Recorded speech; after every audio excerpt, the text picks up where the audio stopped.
여러분 오늘 또 반갑습니다. 강성률 철학TV 제164강은 프로이트 처제와 한 침대를 철학자와 사랑 일곱 번째 시간인데요.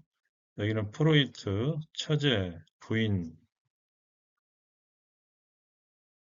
여기도 이제 보면은 부인이 있고 항상 그 처제를 대동했어요. 프로이트 사진입니다. 오늘 강의 순서를 먼저 말씀드리자면 프로이트에 대한 개략적인 설명 그리고 오이디푸스 콤플렉스 아버지를 싫어하고 어머니를 좋아하는 그 아들의 심리죠.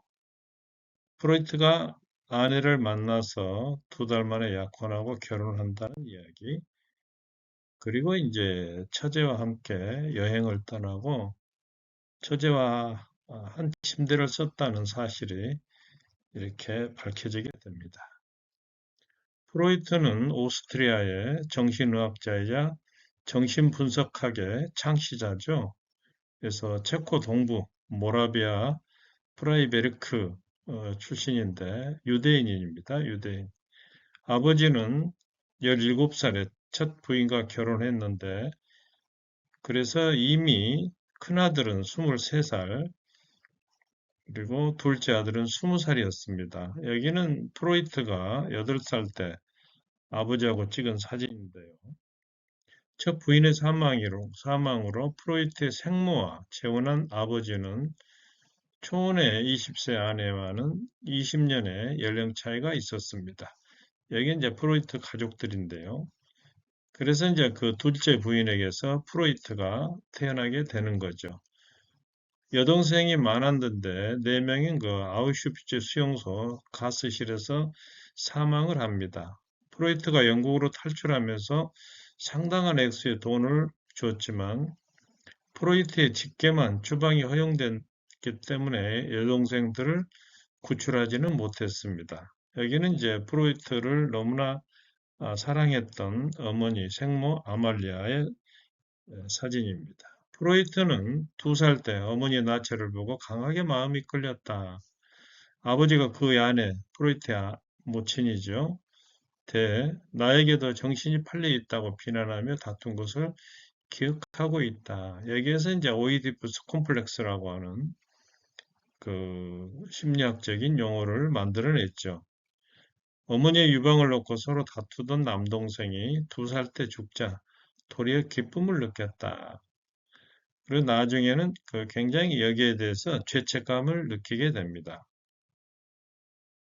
오이디푸스 콤플렉스는 저의 그 철학TV 46강에 잠깐 나옵니다만은 간략히 설명드리자면 테베왕 라이오스와 왕비 이오카스테 사이에는 자식이 없었는데 신탁에서 아들이 아버지를 죽이고 제 어머니와 결혼하게 될 것이라는 불길한 신택과 함께 이 오이디푸스가 태어납니다.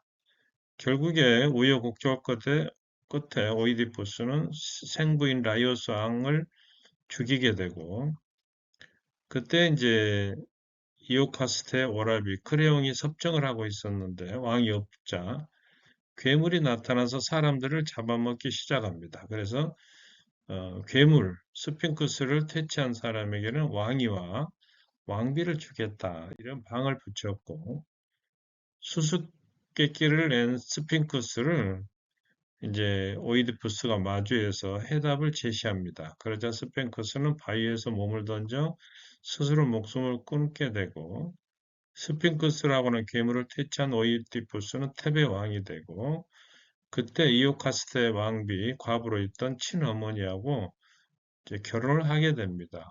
모른 채 결혼한 거죠. 그래서 2번째 연이 성취가 되는데요.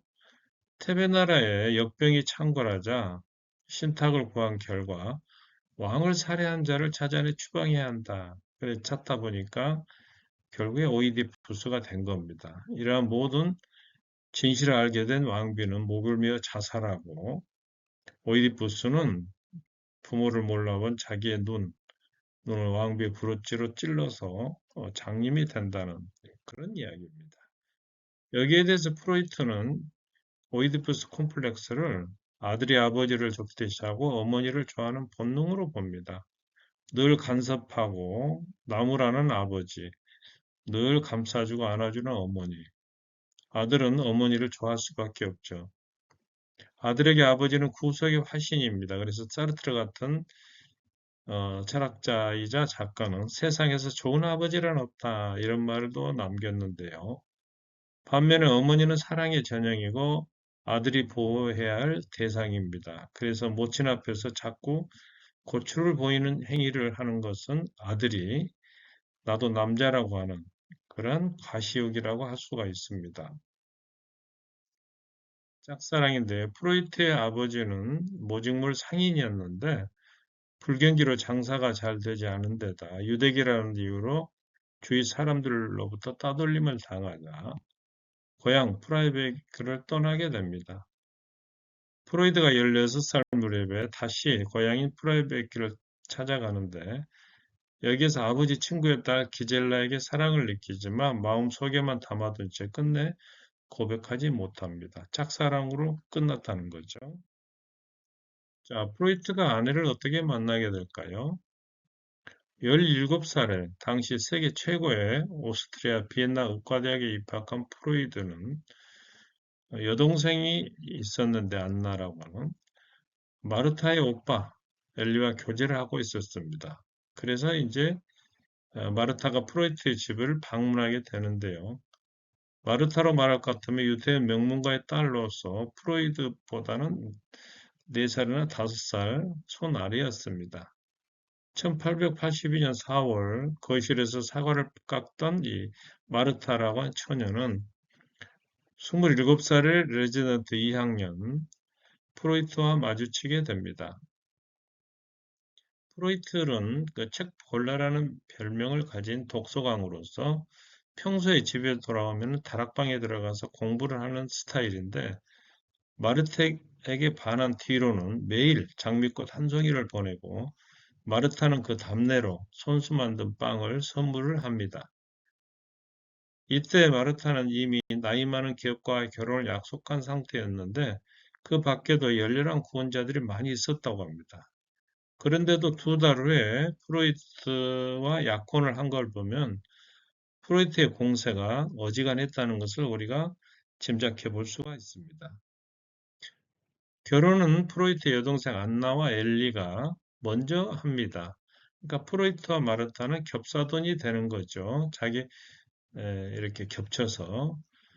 근데 프로이트의 결혼이 늦어지게 된 것은 약혼 기간이 좀 길었기 때문인데요. 4년 8개월 있는데 이 기간에 마르타에게 쓴 편지가 900여 통이 넘었다고 합니다. 그래서 하루에 4장에서 12장까지 매일 편지를 썼는데 가장 긴 편지는 34페이지에 이르렀다고 합니다. 그래서 마르타에게 하루에 3통 내지 4통이 동시에 배달이 됐다는 거죠. 프로이트 젊은 시절의 모습입니다.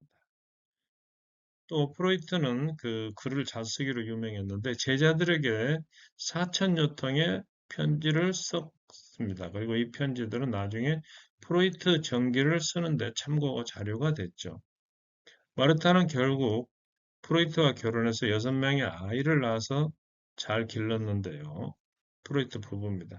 고집불통에 가난했던 남편이 연구에 전념할 수 있도록 53년 동안 가정이란 난식처를 제공해준 충실한 아내였습니다. 여기가 이제 프로이트와 그 아내죠.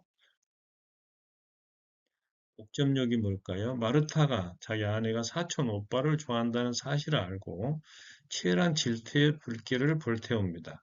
그러나 곧 후회하고 사과의 편지를 쓰는데 조금도 가치가 없는 인간이 가장 훌륭한 처녀를 얻었는데도 일주일이 멀다고 책망하고 질투하고 있어. 자기 위의 사람에 대한 사랑이 조금이라도 마르타의 마음속에 스며드는 것을 용납하지 않았습니다. 프로이트의 이제 부부죠. 복잡한 사랑 개념인데 친구 음악가의 사랑을 빼앗길까 봐 몸을 덜덜 벌벌 떨 정도로 걱정을 했고 마르타에게 보낸 편지에는 지나치게 초조한 심정이 잘 나타나 있습니다. 결혼식을 올릴 때까지 4년이 넘는 이 약혼 기간은 두 사람 사이에 결코 즐거운 시간이 되지 못했는데요. 신혼여행을 가서 장모에게 쓴 편지를 보면은 두 사람 사이에 시작되는 30년 전쟁의 첫날이 되기를 바라면서. 사실은 이 프로이트의 장모가 재력가를 사회감으로 원했기 때문에 프로이트와의 결혼을 탐탁지 않게 여겼습니다. 그래서 마음이 급해진 프로이트는 코카인 실험을 하다가 친구가 약물 중독으로 죽게 되는, 그래서 사람들로부터 비난을 받기도 합니다. 프로이트의 여성과는 뭘까요? 융, 칼 융, 칼 융이죠. 프로이트 아들러, 오스트리아 의사입니다. 이러한 남자 동료들과는 갈등을 빚은 데 비해서 여성 환자나 여자 동료들과는 무난하게 지냈습니다. 딸 안나가 아동 심리학의 대가가 됐는데 이 안나에 대해서 애틋한 감정을 나타내고 있습니다. 루살로메라고 하는 여인이 있었죠. 니체와 프로이트 그리고 릴케가 동시에 사랑했던 이 여인에게 보낸 편지를 보면 안나가 떠나면 담배를 끊는 것만큼이나 가슴이 아플 것이다. 안나입니다. 막내딸 안나는 아버지 외에 다른 남성을 용납하지 않고 철저한 금욕 생활을 했습니다. 그리고 아버지의 학문과 유산의 마지막 후계자가 되었죠. 프로이트와 여성과의 관계를 보면 굉장히 깨끗하고 정직했다고 합니다. 여성들을 존중한 남성미 넘치는 남자로 이미지가 지어졌는데요. 결혼 이후에도 사실은 그 원만한 부부 생활을 한 걸로 알려져 있습니다. 주변의 여성들은 섹스 이론을 입에 달고 살았지만 성적으로 깨끗한 사람이고 부인에게 평생 일부일처로 헌신한 대표적인 남자다 이렇게 기억을 하고 있습니다. 자, 그러나 이제 처제와의 관계가 문제가 되는데요. 처제인 미나에게 프로이트는 친구 스콘베르그를 소개했지만 그래서 두 사람은 약혼까지 했지만은 스콘베르그가 폐결핵에 걸려서 사망하기 직전에 미나와 약혼을 취소합니다. 이후 미나는 평생 독신으로 살았는데요. 프로이트의 개인 비서를 겸하면서 프로이트의 아이들을 키우는데 큰 도움을 줬습니다. 이때 프로이트의 부인 마르타는 몸이 약한 데다 빈혈에 시달려서 함께하지 못했지만 유럽 여행을 즐긴 프로이트는 혼자 가거나 혹은 처제를 대동했습니다. 여기 이제 프로이트 부인 미나 이렇게 되어 있습니다. 자, 처제와 한 침대를 썼다는 말이 진실일까요?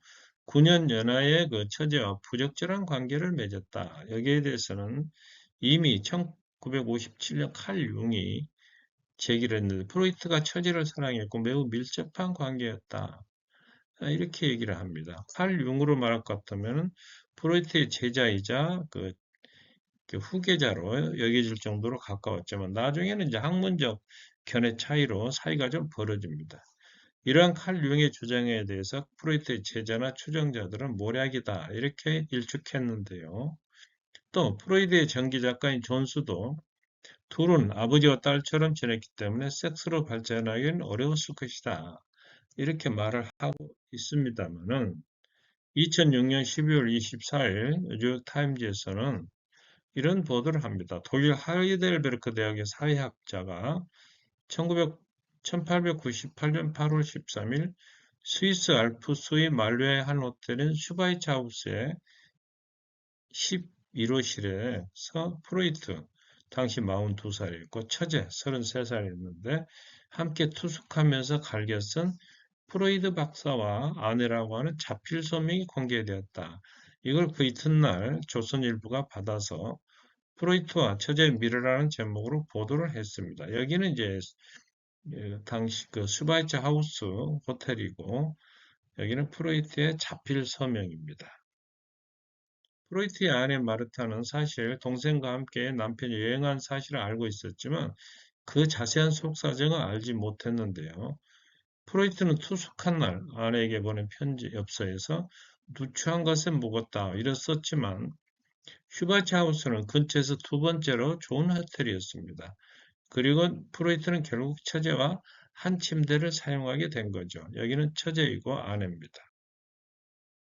뉴욕타임즈 보도는 프로이트가 1915년 미 신경학자 제임스 푸트먼에게 보낸 편지에 나는 훨씬 자유로운 성생활을 지지하지만 저 스스로는 허용된 것의 경계선 자유를 이용했을 뿐이요. 이렇게 말을 한 걸로 이렇게 보도합니다. 사촌과도 결혼할 수 있었던 당시 독일의 상황에서 보자면 프로이트가 말한 경계에 서 있는 자유란 아마 처제와의 사랑으로 봐야 할 것 같고요. 두 사람은 이후로도 여행을 계속합니다. 이번 발견으로 융의 주장이 사실로 밝혀졌습니다만 이후에 미나는 농내장 수술을 하고 노년의 요양소에 살다가 프로이트 가족을 따라서 영국으로 건너갑니다. 오늘 강의를 정리해 드리도록 하겠습니다. 프로이트는 오스트리아의 정신의학자, 정신분석학의 창시자고 오이디푸스 콤플렉스라는 용어로 유명합니다. 아버지 친구의 딸을 짝사랑하기도 했거니와 아내를 만나서 약혼한 기간에 900여 통이 넘는 편지를 썼고 그의 아내인 마르타는 가정이라 안식차를 지켜둔 충실한 아내였는데 프로이트는 여성들과는 되게 무난했다고 그래요. 그리고 대개 부인에게 헌신한 남자로 알려져 있지만 처제와 한 침대를 쓴 것이 이렇게 밝혀짐으로써 그동안의 이제 평이 좀 무색해진 면이 있습니다. 오늘 강의는 저의 저서 청소년을 위한 서양 철학사와 철학 스캔들을 참고했습니다. 오늘 영상이 좋으셨다면 구독과 좋아요 눌러주시고 강성규 문학TV도 많이 시청해 주시면 고맙겠습니다. 여러분 감사합니다.